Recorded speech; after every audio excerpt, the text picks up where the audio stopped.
Chapter 4.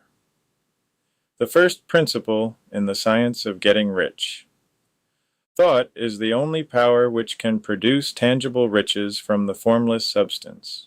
The stuff from which all things are made is a substance which thinks, and a thought of form in this substance produces the form. Original substance moves according to its thoughts. Every form and process you see in nature is the visible expression of a thought in original substance. As the formless stuff thinks of a form, it takes that form. As it thinks of a motion, it makes that motion. That is the way all things were created. We live in a thought world, which is part of a thought universe. The thought of a moving universe extended throughout formless substance, and the thinking stuff moving according to that thought took the form of systems of planets and maintains that form. Thinking substance takes the form of its thought and moves according to the thought. Holding the idea of a circling system of suns and worlds, it takes the form of these bodies and moves them as it thinks. Thinking the form of a slow-growing oak tree, it moves accordingly and produces the tree, though centuries may be required to do the work. In creating, the formless seems to move according to the lines of motion it has established. The thought of an oak tree does not cause the instant formation of a full-grown tree, but it does start in motion the forces which will produce the tree along established lines of growth. Every thought of form held in thinking substance causes the creation of the form, but always, or at least generally, along lines of growth and action already established. The thought of a house of a certain construction, if it were impressed upon formless substance, might not cause the instant formation of the house, but it would cause the turning of creative energies already working in trade and commerce into such channels as to result in the speedy building of the house. And if there were no existing channels through which the creative energy could work, then the house would be formed directly from primal substance, without waiting for the slow processes of the organic and inorganic world. No thought of form can be impressed upon original substance without causing the creation of the form. Man is a thinking center and can originate thought. All the forms that man fashions with his hands must first exist in his thought. He cannot shape a thing until he has thought that thing. And so far man has confined his efforts wholly to the work of his hands. He has applied manual labor to the world of forms, seeking to change or modify those already existing. He has never thought of trying to cause the creation of new forms by impressing his thoughts upon formless substance. When man has a thought form, he takes material from the forms of nature and makes an image of the form which is in his mind. He has, so far, made little or no effort to cooperate with formless intelligence, to work with the Father. He has not dreamed that he can do what he sees the Father doing. Man reshapes and modifies existing forms by manual labor. He has given no attention to the question whether he may not produce things from formless substance by communicating his thoughts to it. We propose to prove that he may do so, to prove that any man or woman may do so, and to show how. As our first step, we must lay down three fundamental propositions. First, we assert that there is one original formless stuff, or substance, from which all things are made. All the seemingly many elements are but different presentations of one element. All the many forms found in organic and inorganic nature are but different shapes, made from the same stuff. And this stuff is thinking stuff. A thought held in it produces the form of the thought. Thought, in thinking substance, produces shapes. Man is a thinking center capable of original thought.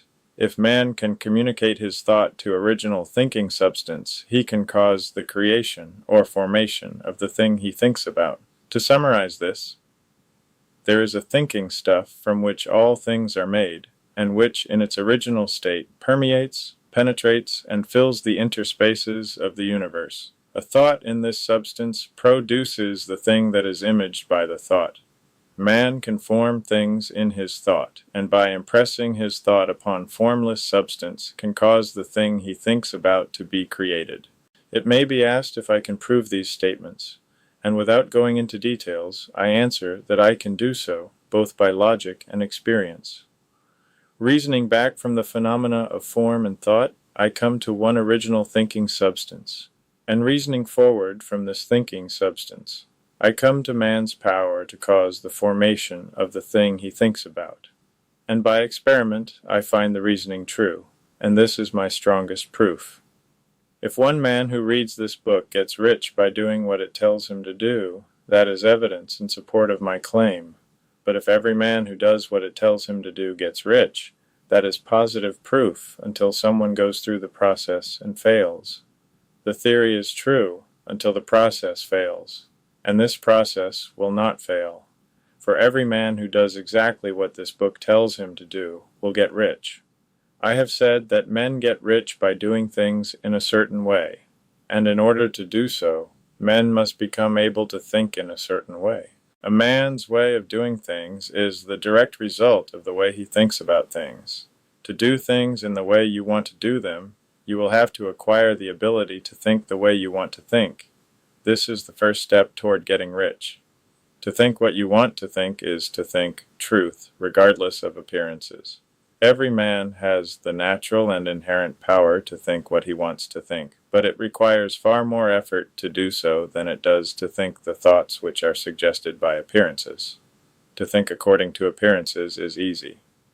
To think truth regardless of appearances is laborious, and requires the expenditure of more power than any other workman is called upon to perform. There is no labor from which most people shrink as they do from that of sustained and consecutive thought. It is the hardest work in the world. This is especially true when truth is contrary to appearances. Every appearance in the visible world tends to produce a corresponding form in the mind which observes it, and this can only be prevented by holding the thought of the truth.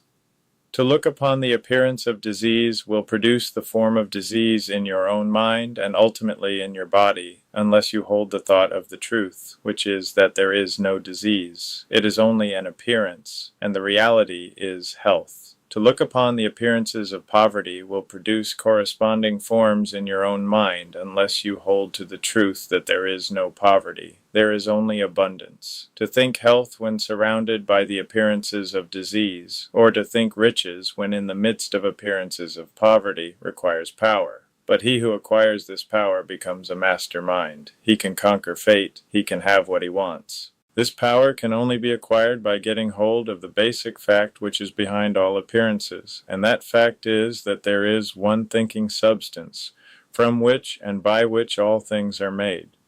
Then we must grasp the truth that every thought held in this substance becomes a form, and that man can so impress his thoughts upon it as to cause them to take form and become visible things. When we realize this, we lose all doubt and fear, for we know that we can create what we want to create. We can get what we want to have, and can become what we want to be.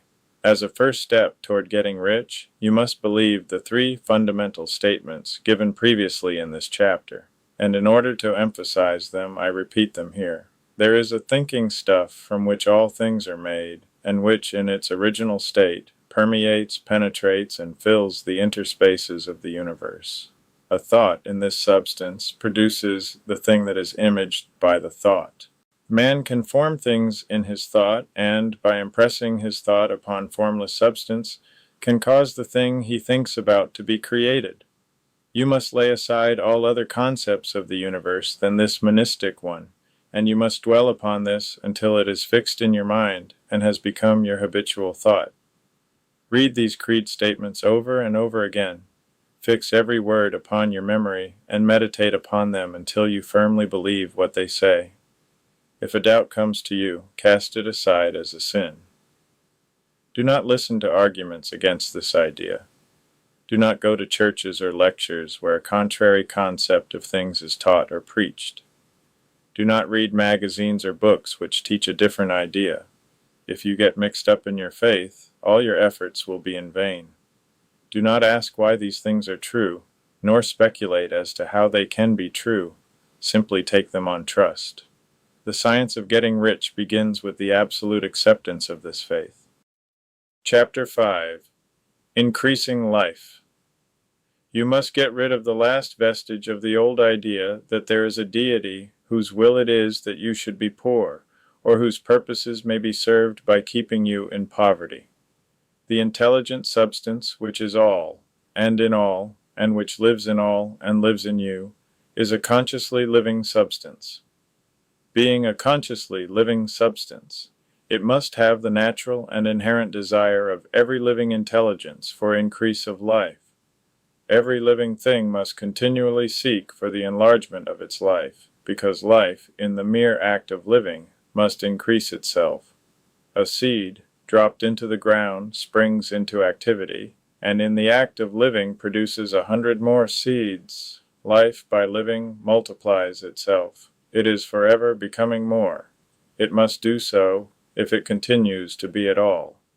Intelligence is under this same necessity for continuous increase. Every thought we think makes it necessary for us to think another thought. Consciousness is continually expanding. Every fact we learn leads us to the learning of another fact. Knowledge is continually increasing. Every talent we cultivate brings to the mind the desire to cultivate another talent. We are subject to the urge of life, seeking expression, which ever drives us on to know more, to do more, and to be more. In order to know more, do more, and be more, we must have more. We must have things to use, for we learn and do and become only by using things. We must get rich so that we can live more. The desire for riches is simply the capacity for larger life-seeking fulfillment. Every desire is the effort of an unexpressed possibility to come into action.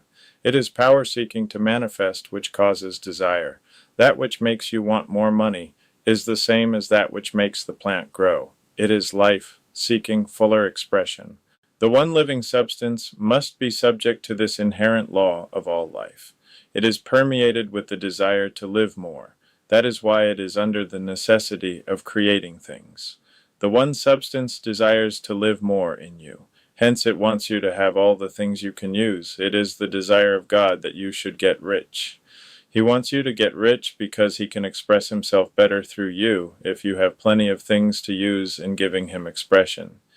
He can live more in you if you have unlimited command of the means of life. The universe desires you to have everything you want to have. Nature is friendly to your plans. Everything is naturally for you. Make up your mind that this is true. It is essential, however, that your purpose should harmonize with the purpose that is in all.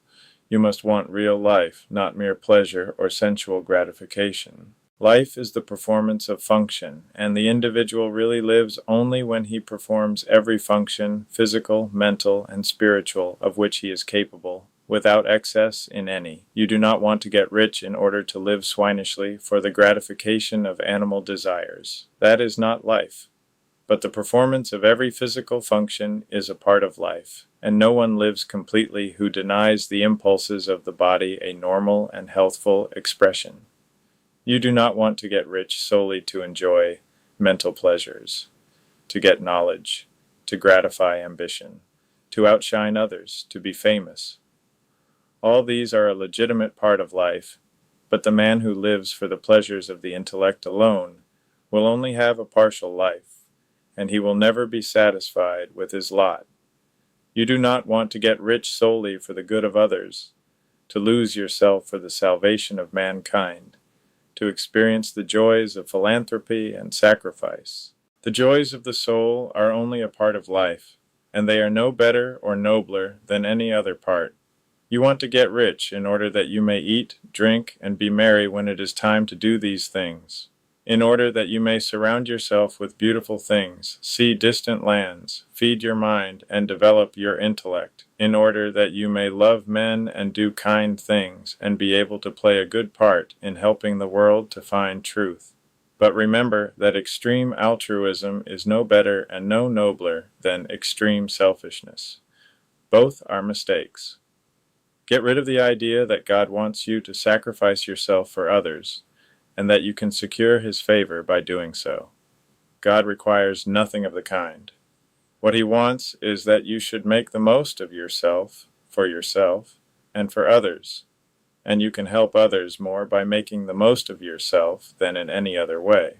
You can make the most of yourself only by getting rich. So it is right and praiseworthy that you should give your first and best thought to the work of acquiring wealth. Remember, however, that the desire of substance is for all, and its movements must be for more life to all. It cannot be made to work for less life to any, because it is equally in all seeking riches and life. Intelligent substance will make things for you, but it will not take things away from someone else and give them to you. You must get rid of the thought of competition. You are to create, not to compete for what is already created. You do not have to take anything away from anyone. You do not have to drive sharp bargains. You do not have to cheat or to take advantage. You do not need to let any man work for you for less than he earns. You do not have to covet the property of others or to look at it with wishful eyes. No man has anything of which you cannot have the like, and that without taking what he has away from him. You are to become a creator, not a competitor. You are going to get what you want, but in such a way that when you get it, every other man will have more than he has now.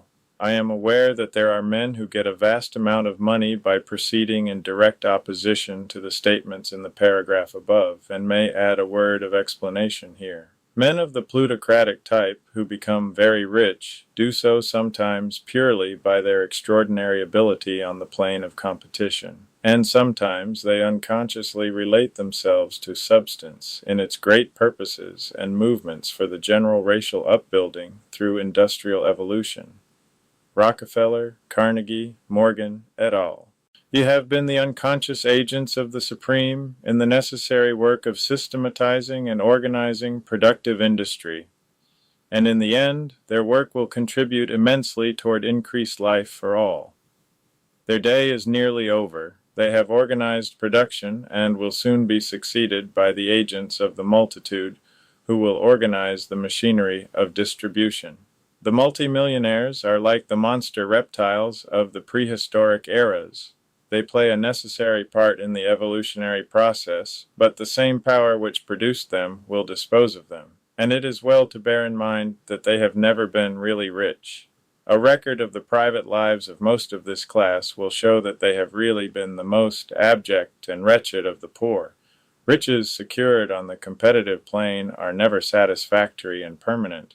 They are yours today and another's tomorrow. Remember, if you are to become rich in a scientific and certain way, you must rise entirely out of the competitive thought. You must never think for a moment that the supply is limited.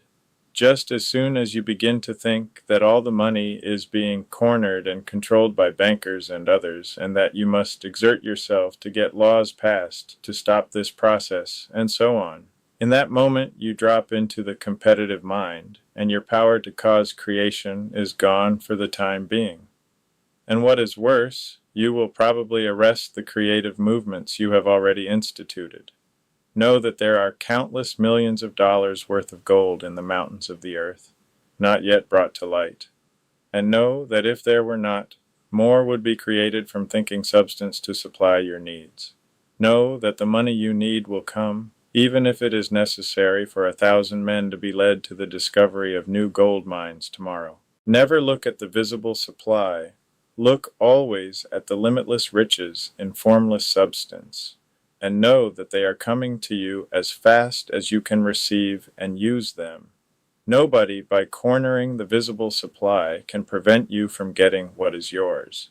So never allow yourself to think for an instant that all the best building spots will be taken before you get ready to build your house, unless you hurry.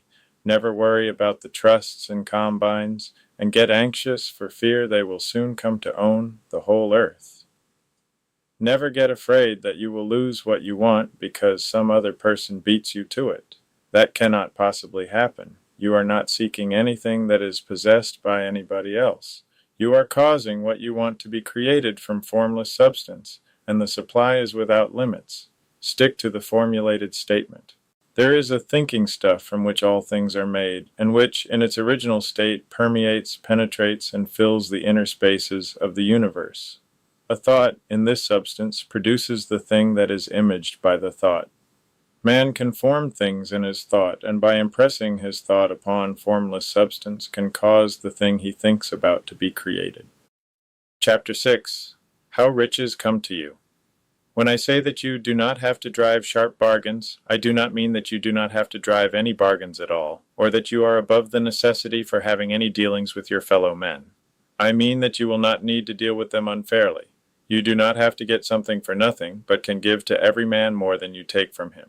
You cannot give every man more in cash market value than you take from him, but you can give him more in use value than the cash value of the thing you take from him. The paper, ink, and other material in this book may not be worth the money you paid for it, but if the ideas suggested by it bring you thousands of dollars, you have not been wronged by those who sold it to you. They have given you a great use value for a small cash value. Let us suppose that I own a picture by one of the great artists, which in any civilized community is worth thousands of dollars. I take it to Baffin Bay, and by salesmanship induce an Eskimo to give a bundle of furs worth $500 for it. I have really wronged him, for he has no use for the picture.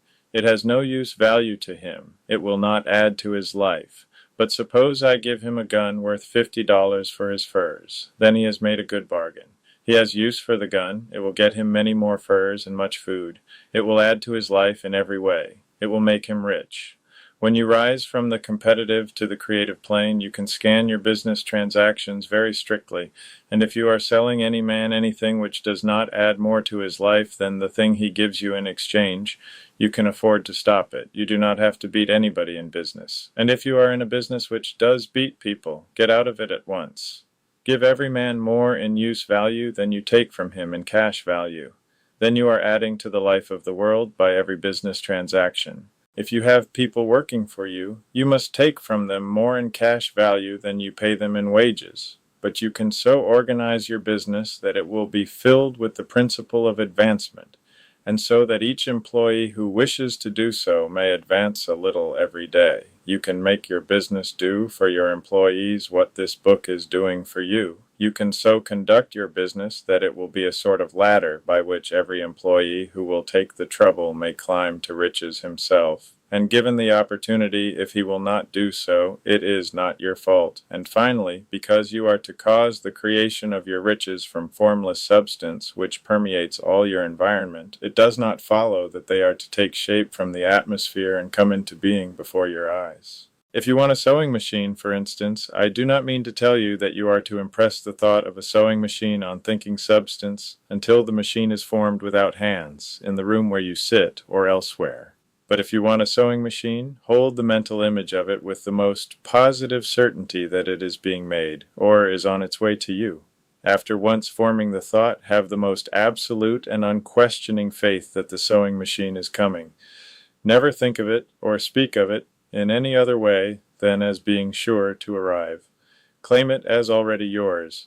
It will be brought to you by the power of the Supreme Intelligence, acting upon the minds of men.